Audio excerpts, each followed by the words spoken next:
Vamos então retomar. Quando o intervalo chegou, falava do princípio da indisponibilidade do interesse público. E, como falei, ele é mesmo autoexplicativo, porque a ideia da indisponibilidade do interesse público significa que a autoridade administrativa do interesse público não pode dispor, do interesse público não pode abrir mão, salvo o que eventualmente estiver previsto na lei ou na Constituição. Aí, bom, pensei em trabalhar um exemplo, porque quando a gente abre o edital fala em bens públicos, em penhorabilidade, em prescritibilidade, e esse tema não é muito grande, ele às vezes, talvez, ele vai surgir agora na aula, e quando eu falar de administração pública, ele surge de novo. Aparece 2 vezes, mas é um ponto do programa. Aí eu comecei posicionando, vou até ditar esta frase, mas talvez vocês já tenham anotado aí, que somente as pessoas jurídicas de direito público têm o patrimônio formado por bens públicos. Somente as pessoas jurídicas de direito público têm o patrimônio formado por bens públicos.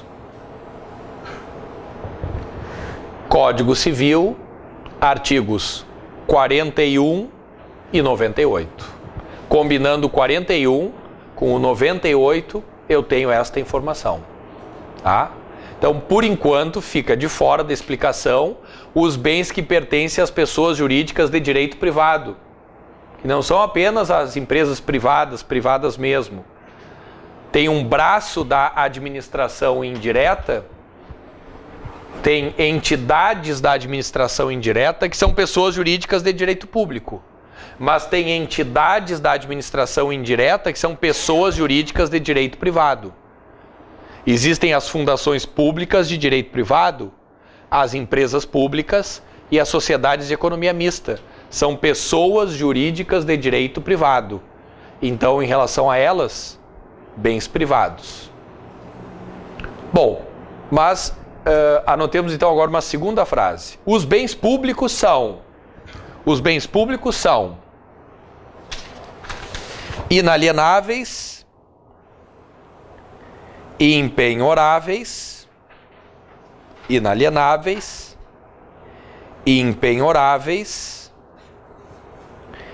e imprescritíveis.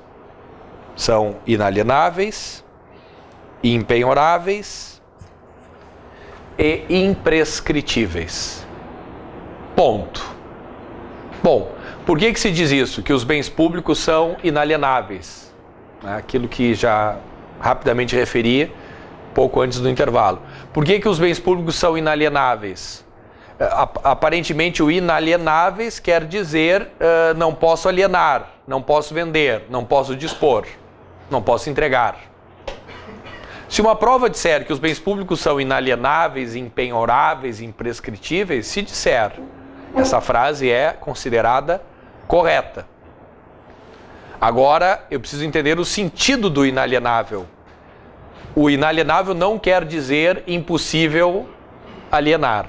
Quer dizer inalienável por vontade da autoridade, por simples vontade da autoridade. Inalienável em relação à possibilidade de uma autoridade, por decisão sua, ir lá alienar, vender e pronto, um bem público. Não. Do interesse público e dos bens públicos, uma autoridade não pode abrir mão, não pode dispor, salvo lei. E realmente eu tenho a lei que revela como é possível alienar o inalienável. Pode perguntar. Fiquei com uma dúvida, professor. O professor antes, quando referiu os bens das sociedades de economia mista, certo. Empresas públicas, sim. Fundamentou na classificação de bens do Código Civil. Isto. E eu fiquei com uma dúvida que diz respeito ao fato de que essas pessoas jurídicas, elas exercem atividade econômica. E o fato dos bens delas serem privados não decorre exatamente do fato de elas exercerem atividade econômica por força do 173 da Constituição. Certo. Bom, então o colega faz uma pergunta, vou responder, ela entra como uma cunha aqui no tema, mas ela tem total relação, tá? Então, primeiro eu disse, vou repetir a pergunta dele, as pessoas jurídicas de direito público têm o patrimônio formado por bens públicos. Combinando o Código Civil 41 com o 98, gera esta informação. E aí, bom, contrário senso, as pessoas jurídicas de direito privado têm o patrimônio formado por bens privados. Uma frase dessas dita na prova, frase correta. E aí misturei no mesmo lugar empresas públicas e sociedades de economia mista com as empresas privadas. Porque disse, empresas privadas são pessoas jurídicas de direito privado. Empresas públicas e sociedades de economia mista são pessoas jurídicas de direito privado. Todas são pessoas jurídicas de direito privado, bens privados. Esta parte da explicação é indiscutível. Aí a pergunta dele é a seguinte: bom, mas essas pessoas jurídicas de direito privado, que têm o patrimônio formado por bens privados, quando empresas públicas e sociedades de economia mista, porque eu sei que a pergunta tinha essa intenção, será que não existe nenhuma diferença entre a condição das empresas públicas e sociedades de economia mista que exercem atividade econômica na comparação com as empresas públicas e sociedades de economia mista que prestam serviço público? Será que essa diferença não tem alguma importância? Essa diferença tem muita importância. Na aula de administração pública nós vamos ver, mas eu vou avançar um pouquinho. Primeiro, indiscutível. Pessoas jurídicas de direito público, bens públicos, inalienáveis, impenhoráveis, imprescritíveis. E daqui a pouco eu volto para eles. Pessoas jurídicas de direito privado, bens privados, inclusive empresas públicas e sociedades de economia mista. Pessoas jurídicas de direito privado têm o patrimônio formado por bens privados. Ora, se os bens públicos são inalienáveis, impenhoráveis e imprescritíveis, os bens privados são o contrário.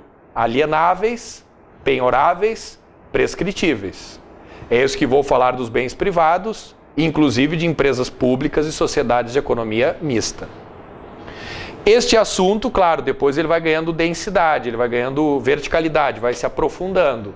E na aula de administração pública nós vamos ver que a doutrina e a jurisprudência faz diferença entre empresas públicas e sociedades de economia mista que exercem atividade econômica.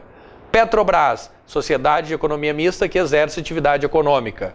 Caixa Federal, sociedade de economia mista que exerce atividade econômica. Elas são, em alguns aspectos, diferentes das empresas públicas e sociedades de economia mista que prestam serviço público. Empresa pública Correios, sociedade de economia mista Corsã, empresas públicas, sociedades de economia mista que prestam serviço público.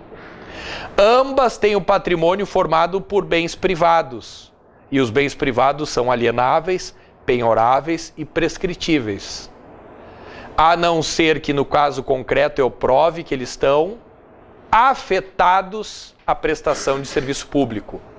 Então, por exemplo, a Petrobras, o Banco do Brasil, a Caixa Econômica Federal são as empresas públicas e sociedades de economia mista do artigo 173 da Constituição Federal, que no aspecto civil, comercial, trabalhista e tributário são tratadas como todas as demais empresas privadas. Agora, a empresa pública Correios é uma empresa pública que presta serviço público. Por ser pessoa jurídica de direito privado, os bens são privados. Porém, porque afetados à prestação de serviço público, continuam privados, mas impenhoráveis. Disse o STF no recurso extraordinário 220.906 de 2002.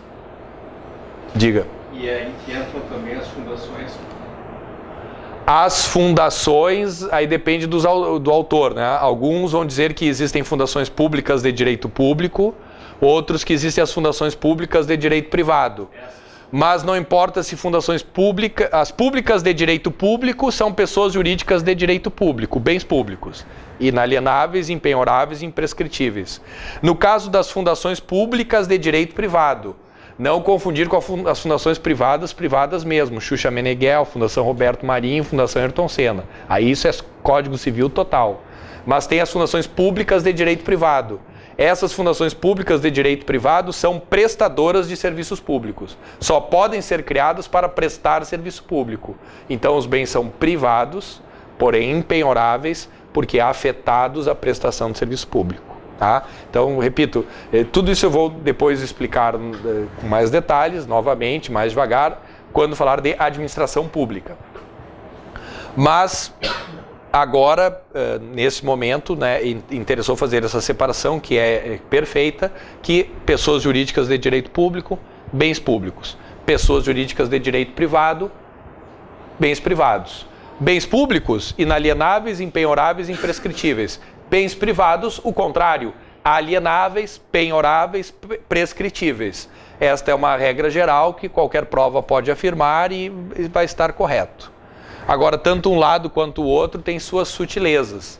E no caso, como quero falar dos bens públicos, vou explorar esta sutileza, né, que aí eu volto ao ponto, que é esta de, se a prova disser que os bens públicos são inalienáveis, correto? Isso não quer dizer que seja impossível aliená-los. Isso apenas quer dizer que para aliená-los depende de seguirmos os rituais estabelecidos na lei e não simplesmente por ato de vontade da autoridade, porque a autoridade não pode abrir mão do bem público, não pode abrir mão do interesse público, salvo lei. Tá? Então vamos anotar a seguinte frase. Para alienar o inalienável, e aí estou pensando nos bens públicos, para alienar o inalienável, é preciso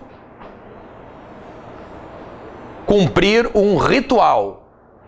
2 pontos.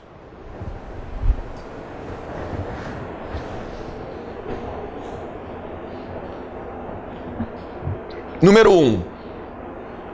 Motivar o ato. É um ato discricionário que exige motivação. 1. Motivar o ato. 2. Avaliar o bem. Motivar o ato. 2. Avaliar o bem. Número 3. E eu depois vou explicar. Número 3. É preciso uma lei específica. Uma lei específica que autorize a venda. Que autorize a venda e desafete o bem. Autorize a venda e desafete o bem. Professor, quando diga. Fala em venda, assim, não seria, por exemplo, a alienação seria uma transferência de domínio, até mesmo através da doação? Bom, pergunta que o colega faz. Ao falar da alienação, eu estou usando a palavra venda como um sinônimo. Claro, é um sinônimo redutor, porque alienar é também dar e não vender. Doar, permutar, tudo isso está dentro do conceito de alienar, perfeito. O artigo 17 da 8666 de 93 traz as diferentes possibilidades que eu tenho de alienar os bens imóveis públicos inalienáveis. Tá? Então, claro, estou usando um exemplo, né, de alienação, tá? É uma ressalva importante, sem problema nenhum, né? Mas porque a ideia é possível alienar o inalienável, aí, bom, é possível alienar o inalienável. Tá, mas como se faz isso? Aí eu busquei sem referir, né, combinando, na verdade, a lei de licitações, a 8666 de 93, artigo 17, a lei 8666 de 93, artigo 17, com o Código Civil. O Código Civil do 98 ao 102. Código Civil do 98 ao 102. Somando esses dois lugares, eu enxergo a alienação, por exemplo, a alienação de bens imóveis públicos inalienáveis. Aí eu dizia, tem que motivar o ato, eu vou dar um caso concreto, mas tem que motivar o ato, tem que avaliar o bem, precisa de uma lei específica que autorize a venda e desafete o bem, e aí o quarto passo, licitar na modalidade de concorrência. No caso, né, quando quero alienar um bem imóvel público, licitar na modalidade concorrência. Tá? Vamos pensar uma hipótese não tão absurda assim. Vamos imaginar que tem duas escolas públicas, uma muito perto da outra. E então duas escolas instaladas numa quadra, aquela quadra pertence ao Estado, naquela quadra o prédio é a escola, mas muito próximas uma da outra. Eu me lembro que no primeiro grau eu estudei na escola Presidente Roosevelt, lá no bairro Menino Deus, e lá perto tinha uma outra escola, Roquete Pinto, essa desapareceu. Imagino que tenham jogado alguns alunos lá para o Presidente Roosevelt, mas a escola desapareceu. Até minha mãe era professora dessa escola. Hoje eu passo pela rua, não tem uma rua, não tem mais a escola, mas tinha uma escola ali. Bom, mas vamos imaginar que o Estado tem dois bens públicos, a quadra e o prédio é uma escola, um perto do outro. E ele resolve concentrar as crianças numa escola só e alienar aquele bem imóvel público. Vai inclusive destinar estes recursos para qualificar a escola, que é possível geograficamente e do ponto de vista da estrutura receber todos os alunos. Pode ser uma boa ideia, dependendo do caso. Bom, mas uma escola é um bem público. É um bem público de que tipo? Existem os bens de uso comum do povo, a praça, a rua, bens de uso comum do povo. Tem os bens de uso especial, por exemplo, uma escola, por exemplo, um museu, bens de uso especial. E tem os bens dominiais ou dominicais, chamados de bens públicos sem nenhuma destinação. Esses são os que estão prontos para a alienação. Bom, é uma escola, então é um bem público, não é um bem de uso comum do povo, rua, praça, é um bem de uso especial, escola, museu. E eu quero alienar este bem público de uso especial. O que eu tenho que fazer? Passo número 1, motivar o ato. Eu, governador, diante das circunstâncias, concentrar as crianças e tal, o recurso, vou qualificar aquele espaço, juro que vai ser melhor para todos, motivei o ato. 1, avaliar o bem. Olha, este terreno e esta área, não sei o que, custa 10 milhões. Avaliar o bem. Aí eu preciso, número 3, de uma lei. Eu, de novo, é um ato da administração, mas tem o controle externo do legislativo. Eu preciso de uma lei, então eu vou lá no legislativo e digo, olha, estou pensando em alienar aquele bem imóvel público, que é um bem de uso comum do povo, é um bem de uso especial. Pode ser? Aí eles concordam com a ideia e sai do legislativo uma lei de uma linha dizendo, autorizamos a venda, desafetamos o bem deixou de ser bem de uso especial, virou bem dominial ou dominical, que este é o bem público sem nenhuma destinação. Agora que eu motivei o ato, avaliei o bem, fui ao legislativo e ele autorizou a venda e desafetou o bem, deixou de ser bem de uso especial, virou bem nada, bem dominical, dominical, tanto faz, um bem sem nenhuma destinação. Este bem está pronto para alienação, no sentido venda. Aí basta fazer o quê? Licitar, na modalidade concorrência. Vou fazer uma licitação, vencerá a licitação aquele que colocar dentro do envelope o maior lance ou oferta. Tá? Estou vendendo esta propriedade, façam suas propostas dentro do envelope, abra os envelopes, quem der mais, comprou o bem imóvel público, originalmente inalienável por ato de vontade da autoridade. Mas, na verdade, esta inalienabilidade é uma alienação condicionada ao cumprimento de um conjunto de procedimentos. Era uma pergunta? Fizesse assim, que eu estou aqui super atento, se vocês se espreguiçam, eu fico angustiado. Se espreguiçou é uma pergunta, né? Estralou o dedo é uma pergunta, então, que qualquer movimento, que chegasse a fazer assim, né? Muito de... exato. Bom, então vamos lá. Bom, então, estou explicando o princípio da indisponibilidade do interesse público. Ele virou a parte menos importante da explicação. O que interessa mesmo é essa história dos bens públicos. Pessoas jurídicas de direito público, bens públicos. Pessoas jurídicas de direito, bens privados. Pessoas jurídicas de direito privado, bens privados. Já deu para ver que as pessoas jurídicas de direito público são as que têm bens públicos, inalienáveis, impenhoráveis e imprescritíveis. Não tão inalienáveis assim. E não vou explicar agora, mas surgiu pela pergunta, que os bens privados são alienáveis, penhoráveis e imprescritíveis. Mas dependendo de quem é o dono daquele bem e o que ele faz, se exerce atividade econômica ou se presta serviço público, aquele bem privado pode ser, muito embora privado, impenhorável, porque é afetado a prestação de serviço público. Ah? Então, se a prova resolve chegar tão perto disso, ela vai, por exemplo, lembrar da empresa pública Correios, porque a empresa pública Correios é uma empresa pública que presta serviço público e levou ao Supremo essa discussão. Olha, eu tenho meus trabalhadores, seletistas, os carteiros, empregados públicos. Eu mando as pessoas embora. Eles querem receber os créditos trabalhistas. E dentro de um processo trabalhista podem querer até que eu nomeie bens à penhora. Aí a empresa pública diz, olha, vamos pensar sobre isso. Os meus bens são privados. Mas eu entendo que impenhoráveis, porque afetados à prestação de serviço público. Existe o princípio da continuidade da prestação de serviço público. Se penhoram meus bens e isso vai-se embora para pagar as contas, acabou o serviço público. Então reflita, Supremo, se eu presto serviço público, quem sabe, muito embora meus bens sejam privados, eles merecem uma proteção especial, um regime especial, bens privados, mas impenhoráveis. Olha, o Supremo discutiu isso em 2002, olhava para a empresa pública Correios e tinha essa dúvida. Mas ela presta serviço público ou ela exerce atividade econômica? 6-5.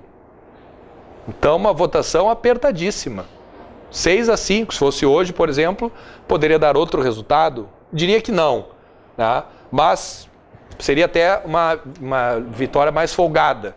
Mas por 6-5 disseram, olha, olhando para ela, temos certeza. Pô, certeza, 6-5 não é certeza, né? Porque outros 5 tiveram outra certeza. Mas que ela presta serviço público. Então, se ela presta serviço público, então realmente os bens são privados, mas impenhoráveis. E o trabalhador, inclusive, vai receber por precatório. Ela tem os mesmos benefícios da fazenda pública. Inclusive, posso cogitar para ela a imunidade tributária. Todos esses acordos existem. O primeiro eu já referi. STF, recurso extraordinário 220.906, STF 2002. Recurso extraordinário 220.906 de 2002. E um outro que aborda este assunto também, STF, recurso extraordinário 407.099, é de 2004, os dois falando da empresa pública Correios, bens privados impenhoráveis e merecendo até a imunidade tributária e os mesmos benefícios, tratamentos, prerrogativas da fazenda pública. Tá? Então há uma sutileza aqui que depois nos... Diga. Se for uma pessoa jurídica de direito privado que explore a atividade econômica, ela se submete também à desafetação para alienar o bem? Não precisa. Se for uma empresa pública ou sociedade de economia mista, isso, que explore atividade econômica, aí não são bens públicos, então não é necessário passar pelo mesmo ritual, porque não são bens públicos. Tá? Nem licitação, nada. Nem licitação, nada é um pouco forte, claro. Como elas exercem atividade econômica, o exemplo, né? Se elas exercem atividade econômica, o que diz o artigo 173 da Constituição Federal? As empresas públicas e sociedades de economia mista que exercem atividade econômica são equiparadas às demais empresas privadas no aspecto civil, comercial, trabalhista e tributário. No aspecto civil, direito civil, a relação com seus bens e eventual alienação. Então eu posso, por um lado, cogitar desta liberdade para se desfazer desses bens. Por outro lado, empresas públicas e sociedades de economia mista aparecem no artigo 2º da 8666. Ou seja, quando quero alienar, empresas públicas e sociedades de economia mista, elas têm que licitar. Então isso exigiria licitação. Só que a 8666 é de 93. esse artigo 173 da Constituição Federal foi mudado em 98. Então se entende que as empresas públicas e sociedades de economia mista estariam fora da 8666 de 93. Tá? Então, resumindo. Não, e há um debate em relação a isso. Né? Eu sempre vou considerar prudente que empresas públicas e sociedades de economia mista, quando cogitarem de alienar bens imóveis públicos, não vão precisar da autorização legislativa, não vão precisar da desafetação, porque não são bens públicos, não estão afetados. Mas é razoável que sigam um caminho republicano, permitindo que outros possam participar. Mas se essa vinculação existe ou não, é uma discussão que fica entre o STF e o Tribunal de Contas da União. Eles têm pontos de divergência em relação a isso. Que é bem o que revela, assim, é bem um recorte claro entre aquilo que a gente vai estudar aqui, que é o império das certezas, né, e aqueles pontos em que não há uma clareza de orientação e que até por isso a prova não consegue ir. Então até nisso vocês não me levem a mal. A aula, assim, é meio... assim, categórica, porque eu só falo as coisas indiscutíveis, né? Porque as discutíveis é bom que eu nem fale, porque, né, que é interessante isso, são os mundos diferentes, as diferenças entre os cursos de formação e informação. Graduação, formação. Formação. Aí às vezes vocês fazem uma pergunta, o professor diz assim, pô, mas esse assunto, sei lá, tem 10 respostas diferentes. Aí até tem gente que fica brava, pô, que merda, o cara não sabe nada, eu pergunto, ele diz tudo pode ser e não ser. Curso de formação é isso, né? Aí cada um faz o seu juízo. Preparatório é informação, informa o quê? Aí tem uns que ficam bravos, pô, mas o cara tá se achando aí, diz que é assim e pronto. Não, mas é que se tivesse a dúvida, não estaria dentro da aula. Aí no mestrado, aí outra vez curso de formação.